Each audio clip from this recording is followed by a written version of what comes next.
Hey, it's Bill, and you're tuned in to the Pennsylvania Rock Show, featuring best unsigned rock and metal that Pennsylvania has to offer, right here on PARockshow.com, MegaRockRadio.net, and 107.1 FM out of St. Louis, Missouri, RoodarooRadio.com, off of the beaches of San Diego, California. In mix area of the state, we have OldiesXL.com out of Philadelphia, Pennsylvania. And we'll get into that in a moment. xrpradio.co.uk in the Highlands of Scotland, and buildascene.com/radio. This is the Pennsylvania Rock Show, episode number 650. And with me tonight is Mick Michaels from Corners of Sanctuary. What's up, Mick? Hey, how you doing, brother? Thanks for having me on. You're welcome. Can you believe that there's an oldies station in Philadelphia that plays my show? That's awesome. Hey, listen, however you can get it out there, right? That's right. Definitely not oldies, though. No. We're on their overnight rotation on Monday, early Monday morning. Okay. That's cool. That's cool. But yeah, Oldies XL. That's our newest station. And if there are any other stations out there interested in airing the Pennsylvania Rock Show, you can email me at bill@buildascene.com. Show is on episode number 650 at this point. Mick has been on a handful of times, a couple times at Christmas time. So let's start there. First of all, you sent me a new track, Christmas. Sorry. It took.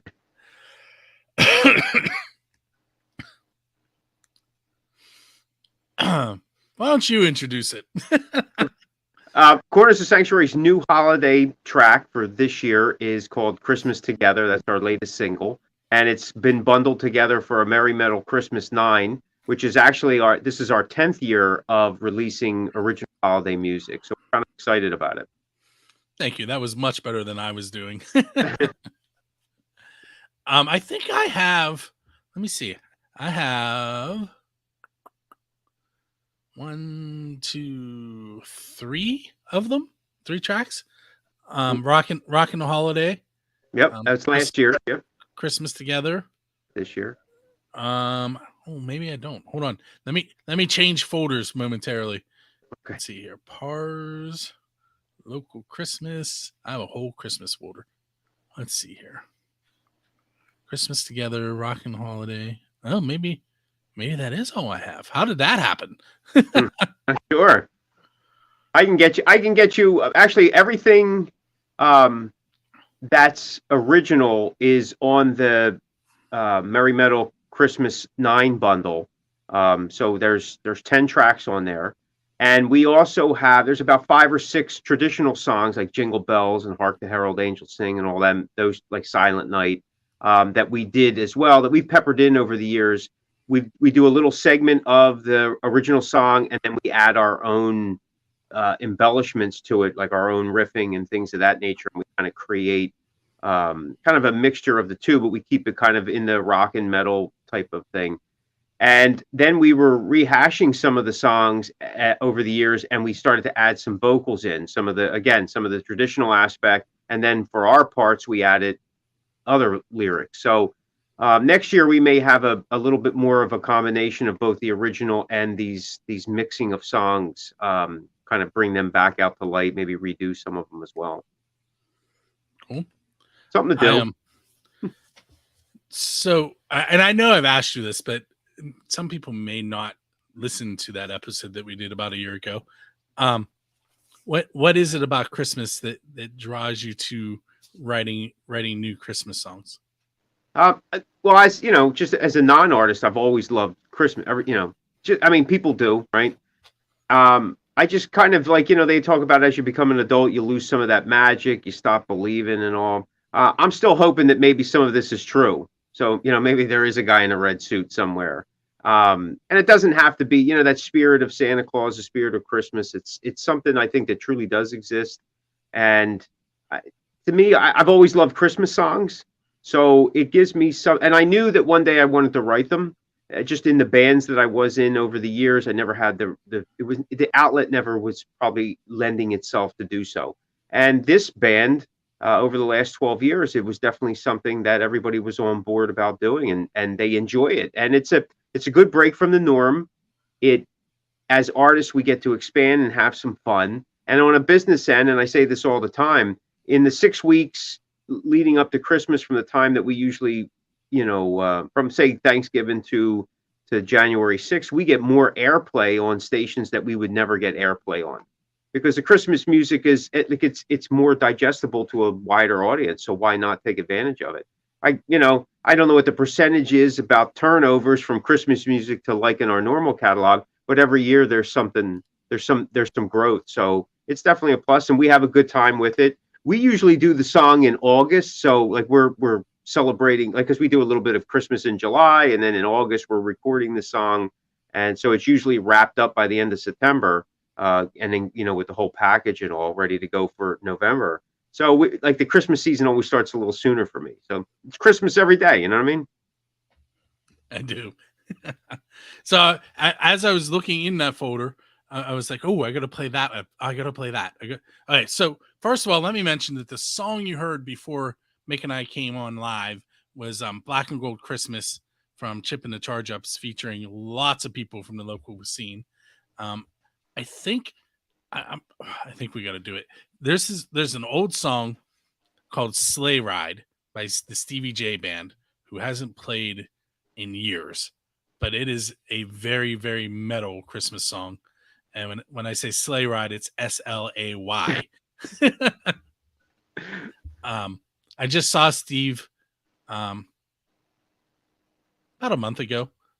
He works at a local music store in Stuff Music, and I was picking up microphones and mixers for my daughter's musical. So in Stuff Music, if you're in the area, support them. They're great locally owned music store that supports the arts. They also have their own little next door cafe right next door, which is a little venue where you can live stream your shows. Oh, nice. It's a very, very cool place. Yeah. And if you want to see what that looks like, Google or go to Facebook and look up Black Ridge, and they just did a CD release there. So you can see some footage from there, which is pretty cool. So Mick, this question I know I've never asked you. And after that, I can't promise that I won't ask you something I haven't already asked. What is the best pizza that you've had because you're a musician? The best pizza that I've had. Well, I don't know. Listen, I have learned that bad pizza is good pizza in a sense, right? When you're hungry, bad pizza is good pizza. And the flavoring of pizza and the level of what you think is good and bad is relative to that area, right? If you have limited options, well, it's I'll be honest with you, I haven't found many great pizza places while we're on the road. One of the most recently, I discovered a place local to me that I guess had opened up during early COVID somehow, and they managed to stayed open. However, I didn't get to it until earlier this summer, and it's some of the best pizza that I've had, and it's Mama Nona's, it's called. And there's probably a bunch of Mama Nona's all over the U.S., right? And in little, but it's a quaint little place. It's very old school, and I think it's probably one of the best. And they give you free garlic knots, man. It's kind of like you go to a place and they give you a little bread or they give you chips. They give you endless garlic knots. By the time the pizza comes out and the other food, you're like shot. Pizza goes home. Yeah, pizza goes home with you. But I mean, like when we went to Chicago. The times that we went, I know the very first time this band went to Chicago, we were all excited about doing deep dish pizza. And maybe I went to the wrong place. I don't remember where it was, but we were in the center of the city, and it was okay. I wasn't, I figured I'll take the Philly pizza. It's something with the Schuylkill water here. You know what I mean? See, I feel like The only reason I want to go back to Chicago is for the pizza, Oh, because I was there on March 1st, oh, and it was so cold. oh, yeah. Yep, And yep. I was in Chicago. The first time I was in Chicago was in February, and it was just brutal, brutal. we went to watch the Penguins play against the Blackhawks in an outdoor game, and it was at Soldier Field, which was cool, Yeah, yeah. but it was so cold. The people beside us got up and left in the first period, left a full beer, and by the end of the game, it was frozen solid. I literally picked it up and went like this, and nothing came out. It was, Yes, yeah. but I did get to hang out at Buddy Guy's Legends, which did you? If you haven't been there, the next time you go to Chicago, you have to go there. Yeah, I wasn't there, but no, that's yeah, cool. Just a little local restaurant. He has there's a stage, and there are people playing the blues on the stage while you're eating. It was awesome. Nice. The only drawback was that they serve RC cola. You're not an RC Cola fan? No. It I tastes, think as a kid, I was. Yeah, as a kid, it was like it was the thing that you drank around here. to me, it tastes flat. I haven't. I swear, I don't think I've had it since the early '80s. So I don't. My memory is that it was good, but you're probably right. Tasting it now probably has that flat taste to it. Now, I will say that the little store by my school still has it, and it's like $1. So sometimes I do buy it because it's $1. Right. I get it. I seen it when I was in Florida in September. I actually seen it down there. I didn't purchase it. I was like, wow, is this the same? Is it the same company or not? Because like with Tasty Cake here, and and I know Tasty Cake has kind of really gotten branched out over the years, but it's not the original company, not the original Tasty Cake, and I think they taste different, and I don't like them, so I stay away from them. Period, because they're no good for me. But we're doing a great job of getting ourselves endorsements. oh yeah, I'm hell for that. Let me tell you. But hey, it is what it is. We don't like RC Cola. Well, I don't like RC Cola. He doesn't like Tasty Cake, so we gotta find something positive. Gotta find something positive. I absolutely love my Audio Technica mic. There you go. That's it. I do too. I love it too. Well, the cool thing here, I'll show the people in the video. So it is both USB and XLR. Oh wow, that is cool. And I actually think it sounds better USB, so I don't even set my mixer up anymore. Now my mic stand wants to fall off the table because I moved everything. It happens. I get it. Although here, for you, Mick, my daughter decorated my mic stand. Nice. It's Christmas. Yeah, I love it. So what have you guys been up to? Like I remember talking to you, and you were telling me about a video and that you recorded in a castle, I think in Germany. Was that you guys? That was a couple years ago. It wasn't a castle. It was where they had the World's Fair in the early 2000s, and it was an abandoned place. Like how like they just build it, and they had places that people could go eat and stuff like that. Stuff for the vendors and monuments and stuff. And then it was just abandoned. So we had played Hanover. Well, the night before we were kind of like staking out the area. We were like, well, we have a window of time that we could possibly shoot a video, and like, why not do it in Germany, right? Even if the video sucked, we could always say, well, we did it in Germany. That in itself should be a selling point. And there was a lot of graffiti all over the place and stuff like that, and it was just the perfect thing. And we were at the time we were promoting our Galloping Hordes album, and we did a video for the single Hail Hail, and it was really fun. And to me it's a great video for a lot of different reasons. One, it brings back a lot of memories. Like I remember us shooting it. It's plain as day. Like now, it's just it's really cool. But it's a good song. It's a good video. It captures some of again. I couldn't read all the graffiti that they wrote, but I was told that it's a lot about the political climate, the younger people, how they feel about the older generation running the company and running the country, and their disdain for it, so to speak. Have you, being a traveling band? Look at me throwing in a song there. Where have you guys been at recently that would, that might pique some interest? Well, this, just like everybody else, we're still kind of building back up to what we were pre-COVID. Though the floodgates opened up here in the U.S. for us the beginning of the summer, and we've been trying to take advantage of it. Unfortunately, there's not a lot of venues that, as there were, prior to COVID. And some venues now, like it's time to pay the piper. Some of them are closing now. It's coming around, and it's like it's not over, and that's the unfortunate thing. But we've been trying to stay as busy as we can, play where we can. In October, we went down south and we did a tour there. It was our 4x4 tour. It was pretty cool. We played all new places, new areas. Trying to bring our music to the people, so to speak.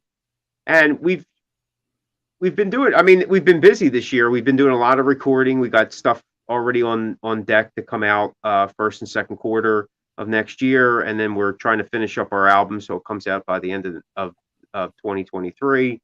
And we kick off. Well, our first show, technically, because we're in the studio the rest of this month, and then after the holidays, is in February with Enough's Enough in Jersey, and then we're going to do a couple local spots, and then we're heading back to the UK in April for a 10-day tour, because we started the UK tour in March of 2020, and we had to cut it short. I was going to ask you about this because I remembered.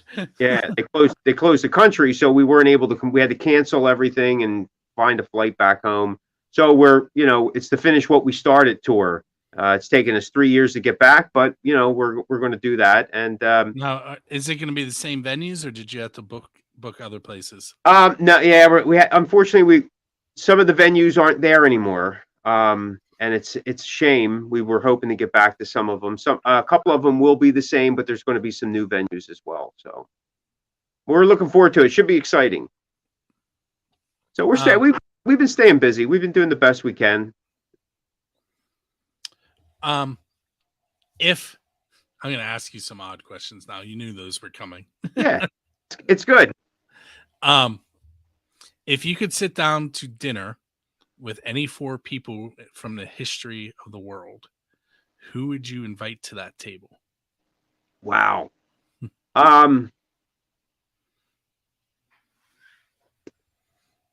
Well, maybe. I think I'd like to sit down with Jesus. Listen, I just did an interview right before this one for my other podcast, 3 Questions in the Song, and Chip, who is in the song we played at the beginning of this show, I asked him that question, and he said the exact same thing. And when he said it, I was like, wow, no one has ever answered that. And now 2 times in the same night. Wow. Okay. Hey, then it's some good luck maybe coming to the both of us. Listen, regardless of what you think, what you believe, it doesn't matter. I think he's a person, if that's what we're made to believe, who really kind of changed the world in the way things are. So much is structured for 2,000 around plus years too. Yeah. Yeah. I mean, you know what I mean? And that's doing it without a PR person, right? Any band would have loved that. I mean, how he did it, I don't know, but I think there would be a lot you could learn, whether he is God, was God, is a great prophet, was an enlightened being, was full of it. You just want to sit down and do a face-to-face. I think it would be kind of cool. I think some other people, I know this sounds kind of crazy, but I wouldn't mind. I would like to sit down with Carlo Gambino if he was still alive. And how did such a fragile looking guy, basically run the United States Mafia and do it in such a way that he, basically, he had people scared to death. People on there. I mean, I think, and again, I don't condone that kind of lifestyle or anything. I'm not saying, but there's an interesting character development that somewhere along the line in his life, brought him to that. Like something happened in his life, whether it was a series of things that kind of created that persona that he was able to do what he did. You know what I mean? And it's just interesting. It would be an interesting conversation. Maybe I wouldn't even say much. It would be interesting to sit at a table where Jesus and Carlo were both there. Yeah, absolutely. So who are you bringing? Who are the other two people going to be sitting on that conversation?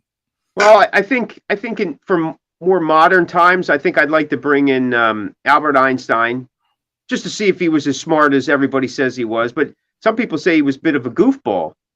Like if you read some stuff, he was a little, he was kind of a jokester, prankster. Maybe not. Who knows? I don't know. And just for the fun of it, it may be interesting to bring in Alice Cooper into that group and just see where that would go. You know what I mean? I mean, here's a guy who's the son of a preacher. I'm sure he knows the Bible inside and out. He's had his ups and downs. I know he's back on the God ship right now, which again is cool to me. I don't have a problem with it. We have to find as humans and in this life, as artists, as whatever, as people, everybody needs to find that bit of hope, that shed of light. You know what I mean? That type of thing. So I think that would be again. I don't think I would have to say a word. I would just sit there and listen. As long as they had some food coming, it'd be perfect. You are getting lots of comments on the interwebs. Jesus, Alice, and Einstein. Yeah, I mean, think about it. That'd be amazing. Be amazing. Wow, I don't even know what to follow up with now. That's maybe an interesting group. I mean that Carlos wasn't thrown in there. Maybe a lot of people don't know who the Donna Dons was. So that's okay. That's okay. I'll tell you that off the air. How many times I say that in episodes?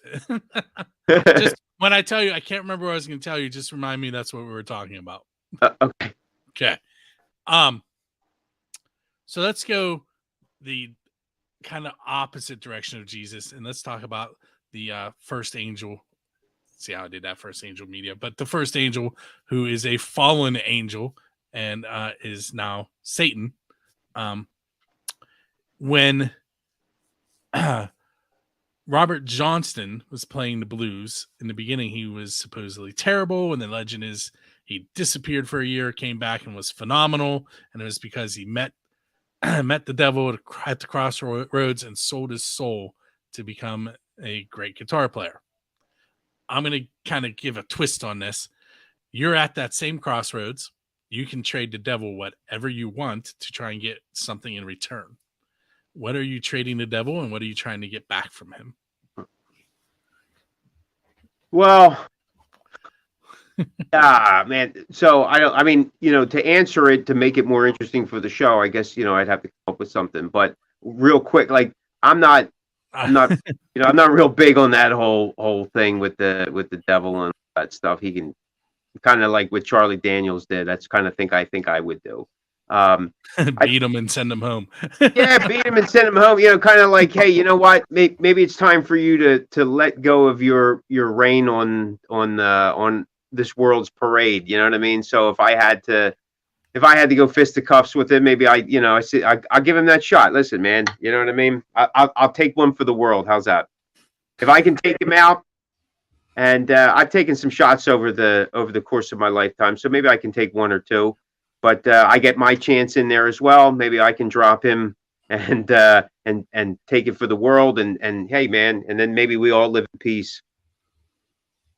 I don't know. Listen, what I'm not going to waste my, like, if playing guitar, I love playing guitar. I actually like writing songs more than I like playing guitar. Like I don't consider myself necessarily a musician.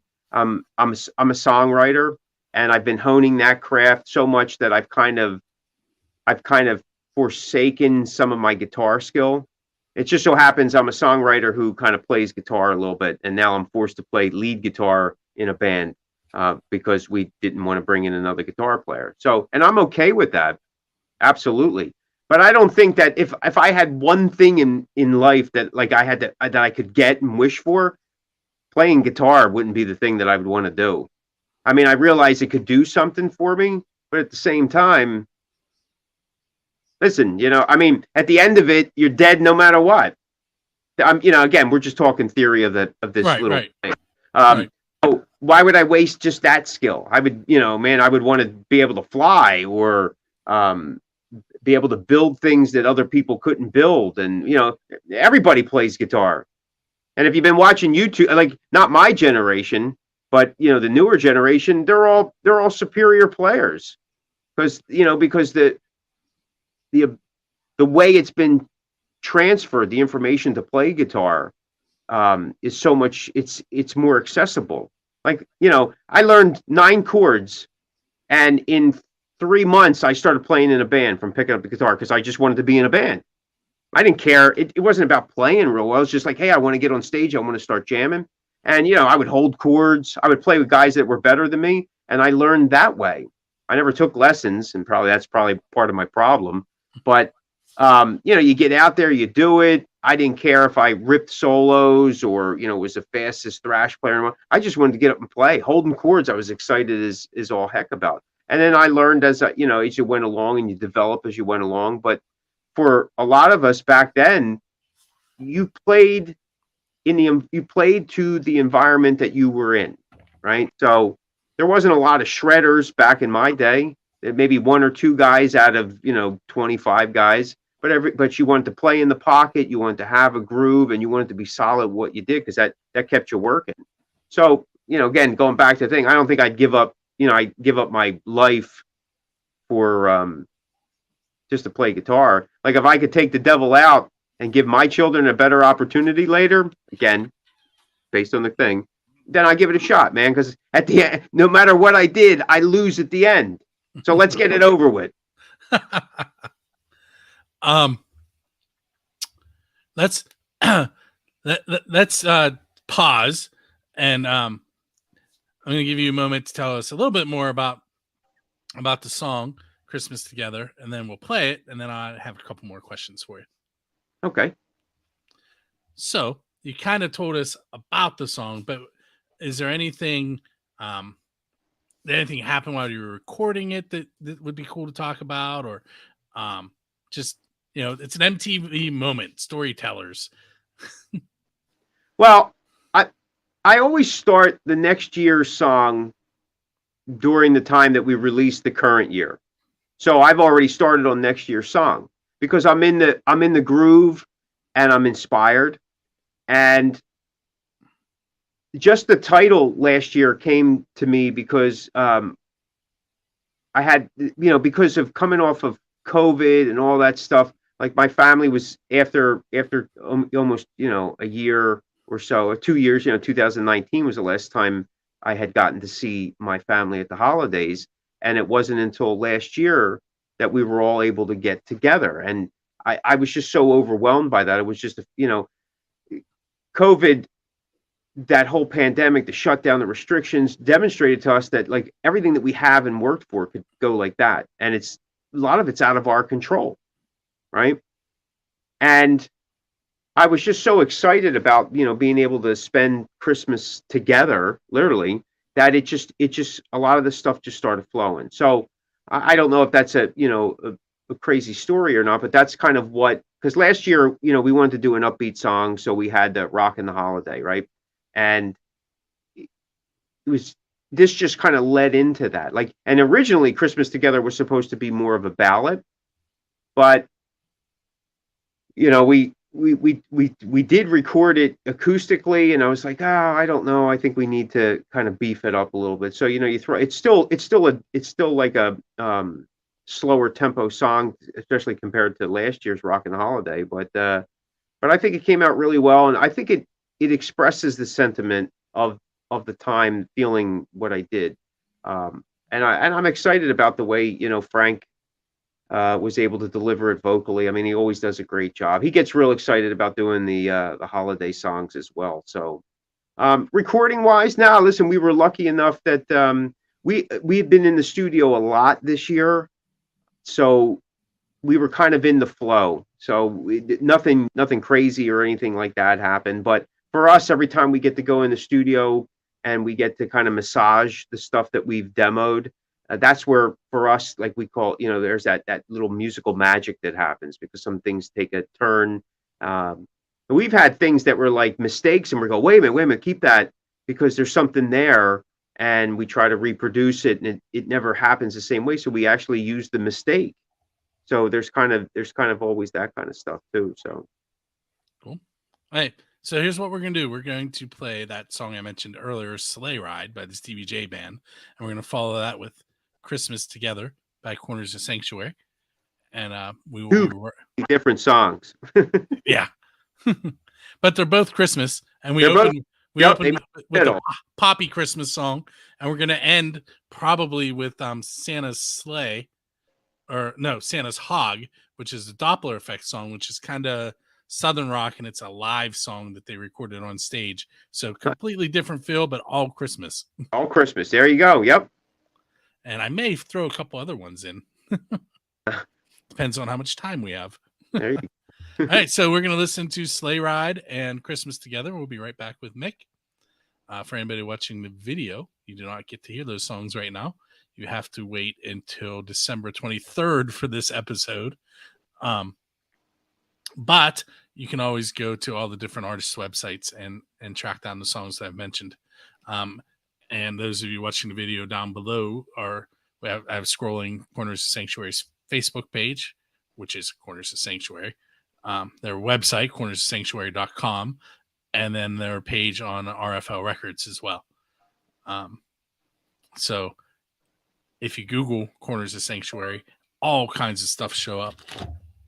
And my phone responded to that when I said Google it. All right, so let's come in as if we just listened to that. Okay. And maybe 2 or 3 more questions, and then we'll be done. Cool.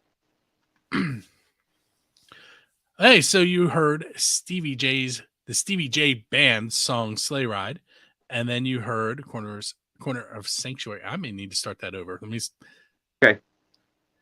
You just heard Stevie J Band's Sleigh Ride, and right after that, it was Christmas Together by Corners of Sanctuary. I did it again.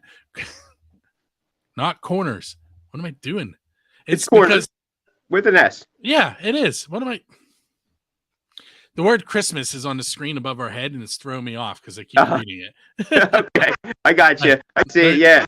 Let me try it again. That was Stevie J Band's song Sleigh Ride, and right after that, you heard Christmas Together by Corners of Sanctuary. With me tonight is Mick Michaels, and I have a few more questions for him. Let's go with if you could play any non-standard venue, where would it be? And by that, Kiss, which we have talked about before, has played in Australia in a bay to great white sharks, and Metallica has played in Antarctica, and the Foo Fighters have played on the roof of a skyscraper. Where would you want to play that isn't normal? I think playing at an airport would be cool on the runway. Maybe with like on the wings, we could actually set up. That would be kind of cool. We definitely would need in-ear monitors, but we could put the drums up top, and then we could put me and James on either wing, and Frankie could be up there near the cockpit. That would be pretty cool. That is not what I expected, which is what I'm looking for. Yeah. That sounds like your next video. It may be, yeah. But with the new restrictions since 9/11, you can't get near that stuff. It's But nowadays, listen, a lot of people green screen stuff, so who knows? You never know. You never know. You may have to find a Learjet that someone owns and Yeah, you go to that, private airport. like one of those graveyards or something. Oh, that's even better. Yeah, you could probably get away with that. That would be cool. But again, you're not in the airport. That the airport with stuff flying around and the little fire trucks and the baggage guys, that would be cool. See, now I think you need to do both and then piece it together in post. Together? Yeah, that's a good idea. Well, but I definitely credit you in that if we ever get that done. I'll take it.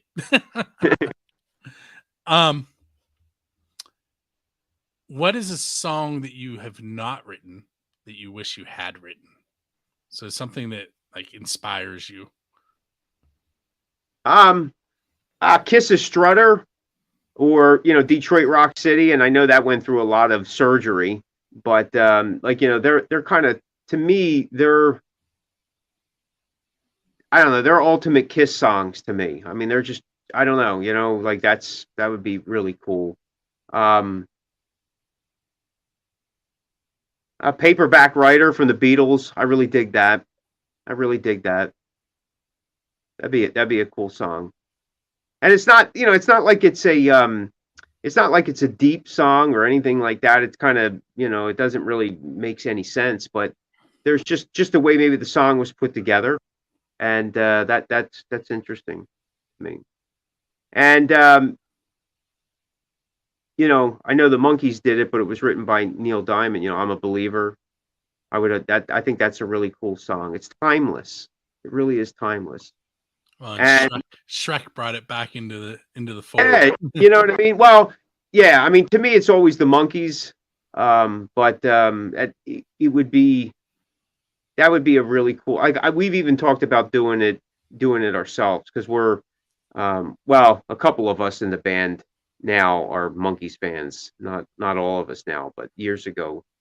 But yeah, I don't know. And just for something different.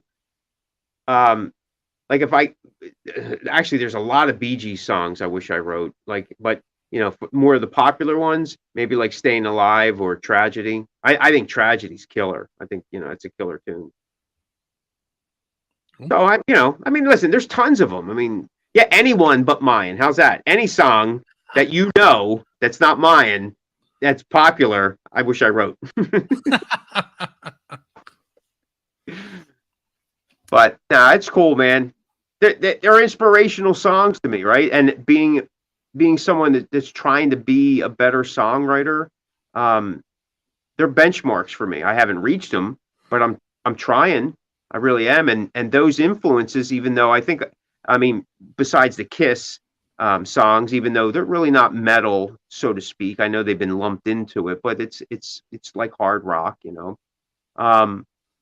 but all of them are non-metal songs. So as you can see, it's not necessarily, oh, I wish I did a Slayer song or an Anthrax song or a Metallica song or something like that. Nah, because I think those songs that I mentioned, I could repeat them. Like I could put them on replay over and over again and not get tired of them. And I mean, we've been on tour, and we did like a 14-hour drive, and we were playing Kiss the entire time. So some of them albums get to be repeated after a while. So there are a lot of albums, though. yeah. Well, yeah. I mean, okay. So it's Kiss with the makeup in that original. Gotcha. Yeah. Not Carnival of Souls. No, I'm not a huge fan of it, man. I mean, I like their non-makeup stuff from the '80s. There's some of it's a little corny, and they really like Paul's thing about sex and all that kind of stuff. He was maybe really pushing it on the edge there, but I never cared for much of that, and I was never really a fan of Simmons stuff during the '80s. Though my favorite non-makeup album is Animalized. The entire album I love, and I love every one of Gene Simmons' songs. The other stuff, I mean, over the years, it's one of my memories from when I was a kid. There was a apparel shop, I guess maybe they do t-shirts and they'll do your beer koozies and Right. keychains and all that kind of stuff. Well, they used to have a music section, and I walked down there, and I say down because I live in a valley. We lived in a valley, except I lived on the hill, and I had to come down the hill and then back up the hill. But I walked there. It was Tees and Tops. They're still open. Great local business. So if anybody wants to check out Tees and Tops, you can Google them. And I bought Hot in the Shade at a t-shirt place.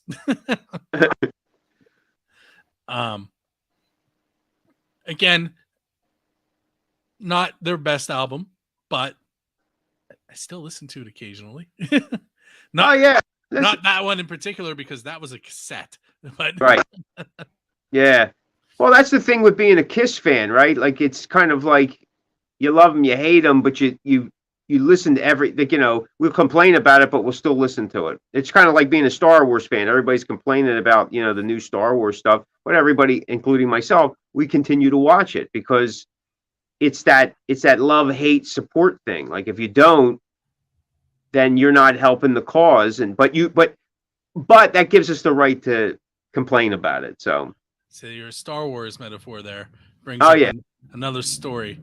I watched The Force Awakens, which was released in December, at a drive-in. Oh wow, that's cool. So, that's different. How many people can say they watched a movie in December in a drive-in? Yeah, in a drive-in. That's awesome, man. And my son watched it with me, and I had to rewatch it later because he kept going, "Who's that? Who's that? Who's that?" And I'm like, I don't know. Yeah, I hear you. But I like The Force Awakens. I like the whole nostalgic thing that they did. It's, maybe if they continued that route, everybody would have been happier, but who knows? Whatever. Listen, the cool thing about Star Wars and Marvel is that my son will sit down, and my daughters sometimes will sit down and watch them with me. Yeah, so, mine too. I agree. But, hey, last question, and it comes from something you said. Okay. And I asked this to Chip, too. Metallica just released a brand new song. What are your thoughts on it? I like it. I really do. I think it's got punch. It's got intensity. I like his vocal delivery for sure. I know some people were complaining about it and they didn't like what he did on the lead and on. And I get that. There is something kind of weird about it. It almost seems like me trying to play it. You know what I mean? And but it's intentional. So there's something about it, but I really like it. Now listen, I'm gonna say this, and probably not, I was never the hugest Metallica fan. I wasn't, I'm a Judas Priest guy, and that's where my thinking with Judas Priest, except Queensryche, Sabotage. I went that route. I didn't really. I mean, I was into Metallica, but not like everybody else. I seen them live and all that kind of stuff. But so, I don't go ape over them like a lot of people do. And it is what it is. But I listened to the song and I heard it after I read some comments, days were going by, and I said, maybe I need to listen to this. Because I don't get a chance, unfortunately, I don't get a chance to listen to, you would think that being someone who's into music, you're listening to a lot of new music, but that's not the case.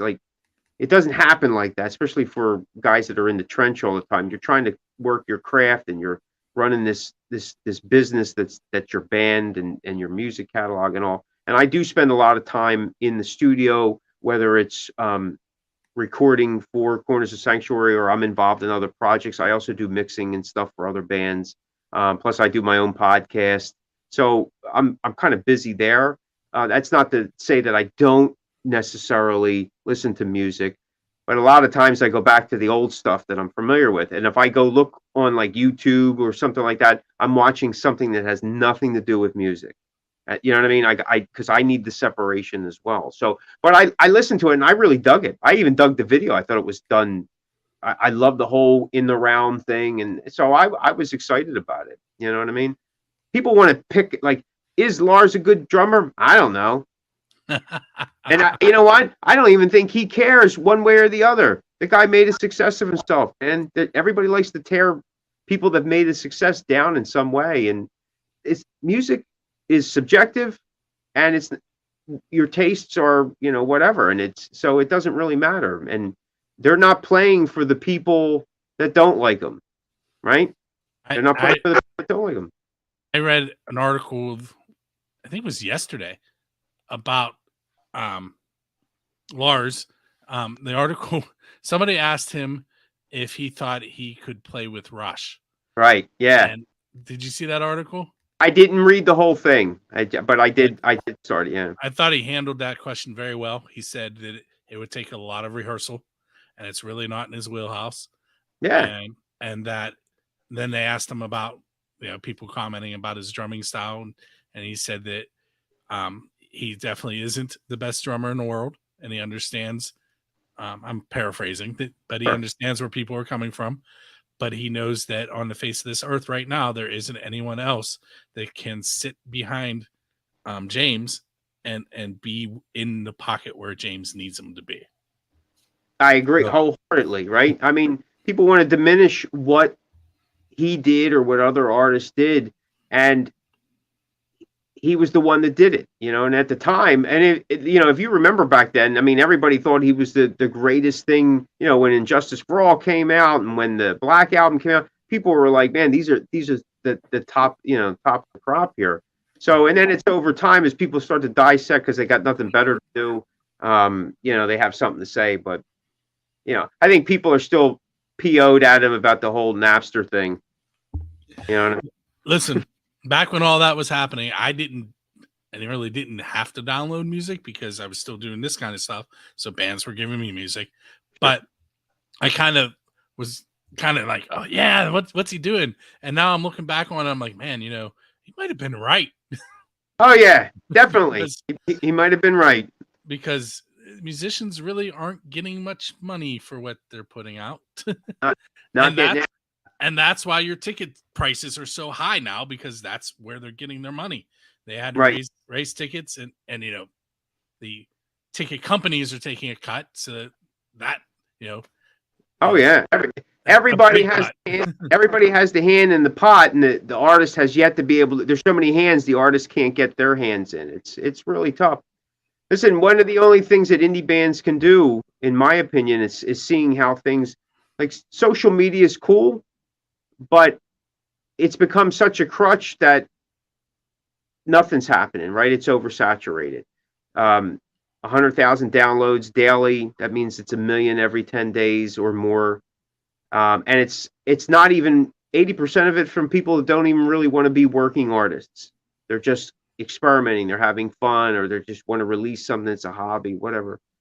You know, record companies execs are complaining that indie artists, in the trench artists, are diminishing streaming sales or whatever they call it, you know, Spotify sales and stuff, because they're taking a share away from the main artists, the bigger artists. Well, the bigger artists like Metallica, Taylor Swift, all those guys, they made their money, right? I mean, all the old hats made their money back in the day when you could actually make money.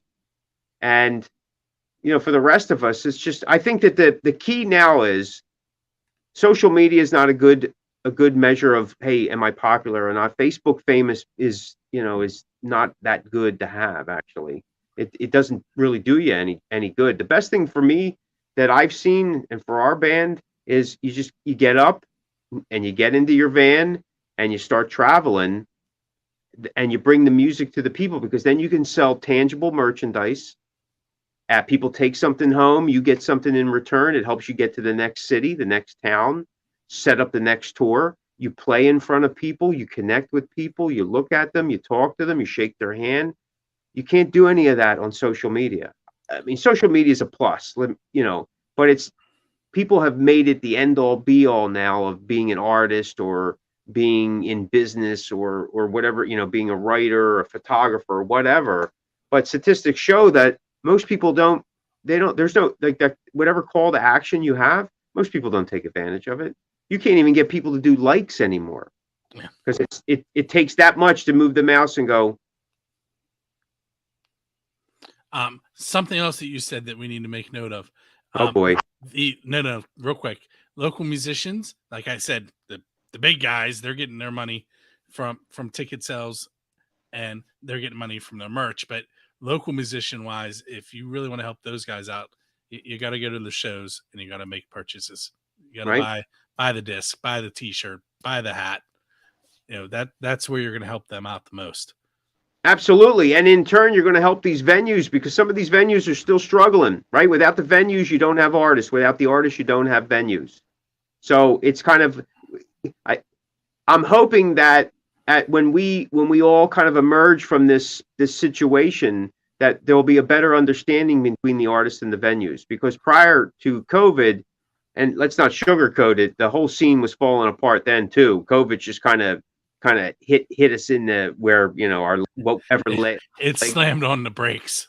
Yeah, you know what I mean. But where venues were like, well, we'll just get another band, or we'll do this, or we're overcharging the band for this, or we gotta work together to save the scenes, and all the scenes are struggling. Like, I mean, even though we've been on the road and we've been fortunate to get some stuff, the scenes are still struggling everywhere. Everybody's in the same boat. So venues are closing. People aren't going out. There's still the fear.